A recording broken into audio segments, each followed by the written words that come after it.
Lasmi Rena. Pada kesempatan kali ini saya akan membahas tentang bisnis level strategi.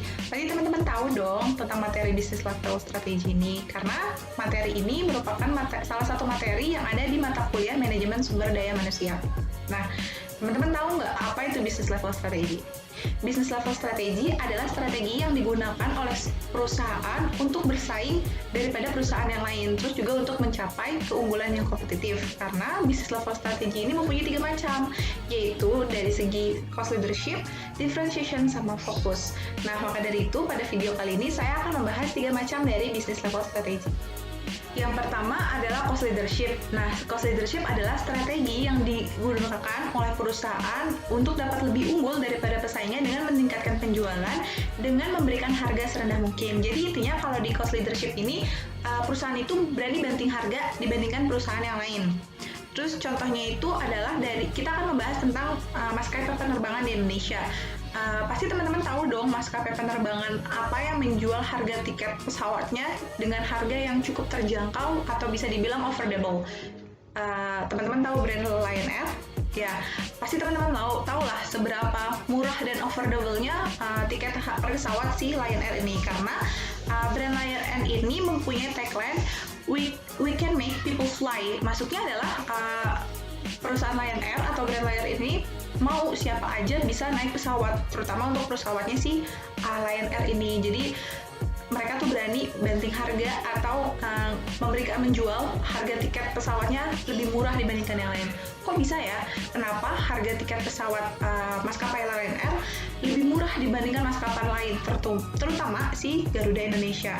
Bisa teman-teman, karena si Lion Air ini meminimalisirkan layanan yang ada di atas pesawat. Contohnya meminimalisirkannya itu kayak gimana?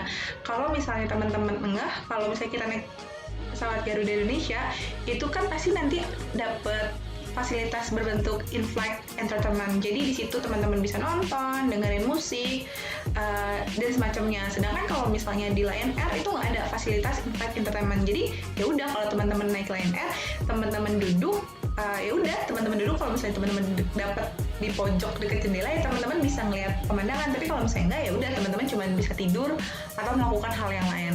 Yang kedua, dari segi makanan.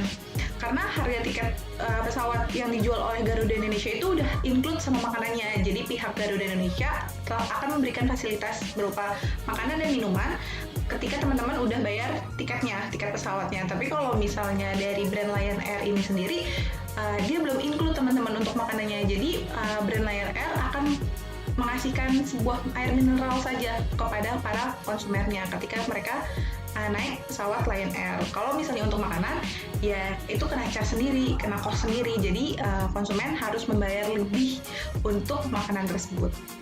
Yang kedua adalah differentiation. Apa sih yang menjadi pembeda antar produk kita dengan produk pesaing? Pembedanya tuh di mana? Apa mungkin dari segi desain, kualitas, layanan pelanggan, atau yang lain? Kalau misalnya teman-teman ngomongin tentang produk kecantikan di Indonesia tuh udah banyak banget, bagus-bagus, unik-unik lagi. Terutama produk kecantikan dalam bidang shampoo sama body wash. Mereka tuh paling pembedanya mungkin dari segi ketahanannya, keharumannya, atau mungkin dari segi desain packagingnya. Kalau misalnya kita ngomongin dari segi desain packaging, ada salah satu produk shampoo dan body wash dari brand Love Beauty and Planet. Nah, brand Love Beauty and Planet ini merupakan brand yang berasal dari Amerika dengan slogan Small Acts of Love. Jadi brand Love Beauty and Planet ini nggak cuma mikirin mereka memproduksi produk kecantikan, tapi mereka juga mikirin tentang kondisi bumi, keselamatan bumi. Jadi mereka tuh membuat desain packagingnya 100% bisa di-recycle, jadi aman, bisa didaur ulang.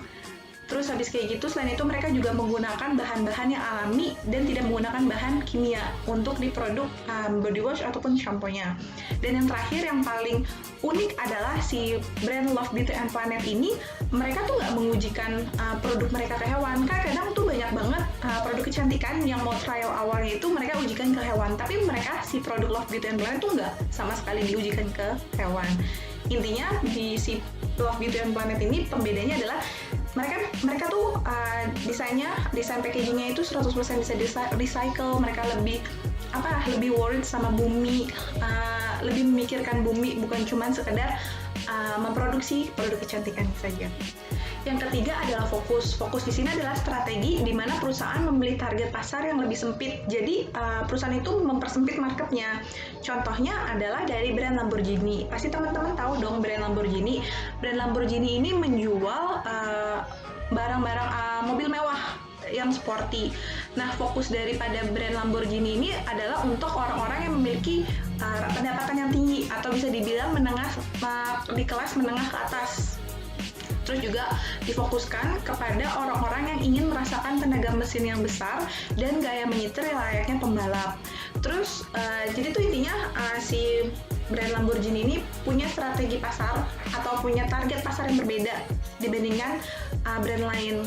Nah, karena mereka dikhususkan untuk orang-orang yang kelasnya menengah ke atas, nah cara menawarkan produknya mereka juga berbeda.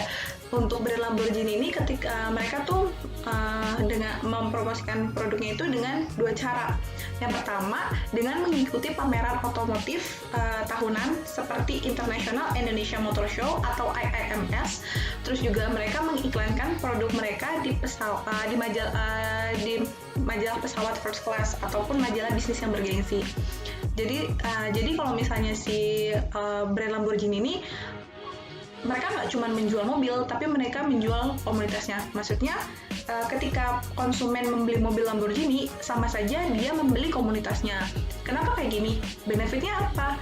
Benefitnya adalah, karena ini tadi saya udah bilang, orang-orang yang membeli brand Lamborghini adalah orang-orang kelas menengah ke atas, berarti kan mereka punya uang, punya bisnis sendiri, pendapatannya tidak perlu dilakukan. Nah, dengan membeli komunitas brand Lamborghini ini bisa memperluas networking mereka, bisa juga menguntungkan bisnis mereka di masa depan. Mungkin itu saja pembahasan tentang bisnis level strategi kali ini. Kurang lebihnya mohon maaf. Sampai berjumpa di video saya selanjutnya. Wassalamualaikum warahmatullahi wabarakatuh.